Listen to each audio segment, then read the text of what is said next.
Cameroon, Bandung, Africa, Bandung, to the world, Bandung. Cyril Ntoulou, c'est son nom, les amis. Cyril Ntoulou, c'est un conseiller technique au ministère de Sport et l'Éducation physique. Vous vous rappelez de lui? Il y a eu une altercation cette année à la Fédération camerounaise de football avec lui. Et il était partout avec Marc Brice. Il était même à l'aéroport pour accueillir Marc Brice et on a vu le direct de la télévision nationale. Cette même télévision nationale que certains écrivent pour dire que elle sera incapable de filmer le match si ça se joue à Garoua. Et là, ça sortait d'où, les amis? D'une correspondance de l'ONIES, l'Office national des infrastructures du Cameroun, qui n'a rien à voir avec la télévision nationale, qui ne peut pas et ne doit pas parler au nom de la télévision nationale. En fait, Cyril Ntoulou a été connu par ses différentes déclarations depuis ce conflit entre Moelle Kombi et Samuel Eto'o-Fils, ou si vous voulez être poli, les amis, vous pouvez dire le conflit entre le MINSEP et la Fédération camerounaise de football. Le conflit qui vient du fait que certains ne veulent pas respecter les textes, certains disent qu'ils sont en train d'agir sur haute instruction en oubliant que la primauté doit être sur les lois. Donc, le décret est plus important qu'une convention. Et même dans cette convention, si on regarde très bien, les amis, ils ne veulent pas respecter quelque chose là-dedans. Ils parlent du discours. Comme si un discours peut remplacer un décret ou une loi. Le discours doit aller en droite ligne avec un cadre juridique. Les juristes vont venir commenter ici, les amis. Donc, lui, Cyril Ntoulou, s'interroge sur les véritables raisons qui poussent la FECAFOOT à vouloir jouer le match à Garoua à tout prix. Mais seulement, les amis, c'est prendre le problème à la fin ou du mauvais côté. Le match devrait être joué à Douala. Pourquoi le Nice nous a parlé de la pluie, forte pluie? Donc, sur la pluie, on ne peut pas jouer à Douala. Alors, si on regarde les prévisions, que beaucoup de personnes partagent aujourd'hui, on se rend compte que ce jour-là, il ne va pas pleuvoir. Il y a 2 jours durant dans la ville de Douala, il fait soleil jusqu'à présent. Donc, vous voyez que ça n'avait rien à voir avec les raisons que l'ONIES a données. Et l'ONIES propose quoi? Yaoundé ou Garoua. Cette correspondance existe. Et après, on nous dit qu'il y a une réunion qu'on a organisée, le ministre a décidé sur haute instruction. Les amis, je ne comprends pas. Un pays ne peut pas être dirigé avec des directives. Un pays de droit. Ce n'est pas possible. Un état de droit a les règles, la constitution, les différents codes de ceci, codes de cela, les décrets qui aident à gérer une nation. Vous ne pouvez pas avoir une ministre qui fonctionne uniquement sur les directives, sur haute instruction, sur haute recommandement. Sur haute recommandation, sur haute recommandation. Ce n'est pas possible. Haute recommandation qui cadre avec quoi? La loi dit quoi? C'est comme ça. I don't know. Bamendaman ade, I understand it. Bamendaman, Ekonaman, Giman, Bakuriman.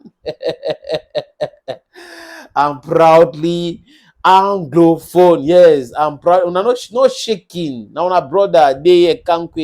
I talk the language they understand and best. It be very important. Les amis, je vais proposer une partie de la réflexion de Cyril Ntoulou. Conseil technique, il pense que tant que le climat de sérénité souhaité par le ministère ou le ministre du Sport serait respecté, pour ces hauts fonctionnaires, le choix du stade ne devrait pas être une source de conflit. Pourquoi est-il ce conflit actuellement? Au choix du stade. Est-ce que c'est prérogative du ministre? C'est le ministre, ça revient au ministre de choisir le stade? Je veux juste comprendre, les amis. Chez nous, on dit Ibiri Mikai. On pose des questions pour comprendre. We ask questions because we want to understand. Are you getting the point? Yes. Cyril Ntoulou rappelle que l'apaisement requiert des décisions basées sur des faits objectifs et non sur des intérêts personnels. C'est super. Je vais donner mon avis juste après. Selon lui, le ministre des Sports a affirmé que l'État maintenait son autorité sur les décisions stratégiques concernant le football. Donc, le choix d'un stade est une décision stratégique. De quelle stratégie parlons-nous, les amis? On parle de quoi? Quelle stratégie? Des décisions stratégiques sur le choix du stade dans un pays dont Garoua est maintenant en Russie ou en Corée du Nord ou en Chine ou en France. Douala se trouve maintenant au Nigeria. Douala se trouve maintenant au Caire, n'est-ce pas? Je ne sais pas où en Égypte. Je ne comprends pas, les amis, cette réflexion. Lors de la réunion qui s'est tenue le 23 août 2024, le ministre a clairement déclaré que le match se tiendra au stade Amadou Ahidjo, mettant fin à toute spéculation. Seulement, la partie FECAFOOT n'est pas prête à capituler. D'après certaines sources, le président de la FECAFOOT a déjà envoyé un courrier à la CAF afin de signifier que le match se jouera au stade Rumdaja. C'est très mal comprendre cette histoire. C'est Toulouse Assemblée, c'est mal connaître cette histoire. Donc, le ministre maintenant est devenu celui qui choisit où on va jouer, où on va loger. Mais ce n'est pas le ministre qui signe les décaissements. Non. Parce qu'il y a un fonctionnaire qui a la disposition de la FECAFOOT et il y a cette matricule budgétaire. On met l'argent dedans pour subventionner l'équipe nationale du Cameroun. Et c'est le président de la fédération qui signe cela. Maintenant, c'est le ministre qui vient donner l'ordre que tu dois signer tel document pour telle autre chose. Vous avez déjà vu ça où? Tutelle veut dire quoi? We should go to our dictionary and look for some of these words to understand better. Monsieur Cyril Toulou parle de stratégie. Et le stade Olembe. Et la piscine olympique au complexe Olembe. Et l'hôtel 5 étoiles sur les gradins à l'hôtel Olembe. Ce n'est pas stratégique ça. Ça ne concerne pas les Camerounais. Ce n'est pas si important. Pourquoi ce ministère ne nous communique pas des informations concernant ce complexe? Que se passe-t-il avec Olembe? Et maintenant, une dernière question, les amis. C'est sur quelle base juridique que le ministre a décidé que le match va se jouer à Yaoundé? Sur quelle base juridique? Parce que la FECAFOOT, quand il parle de l'État, la FECAFOOT fait partie aussi de l'État, donc c'est un démembrement de l'État. Ce n'est pas dit que la FECAFOOT, c'est une entité autre et le ministère, non. C'est l'État camerounais, le peuple qui est l'État, a donné donc cet aspect dans la gestion du football à la FECAFOOT. Ce n'est pas le ministère qui a donné à la FECAFOOT. Ce n'est pas le gouvernement, c'est le gouvernement travaille sur quoi? Basé sur quoi, les amis? Le gouvernement, ce sont des fonctionnaires qui sont là, recrutés par l'État, donc par le peuple, payés par les contribuables.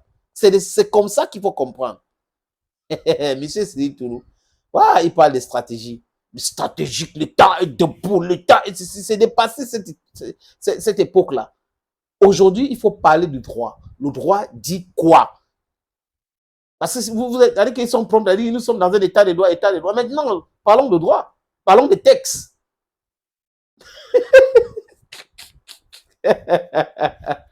Ils sont dépassés par les événements.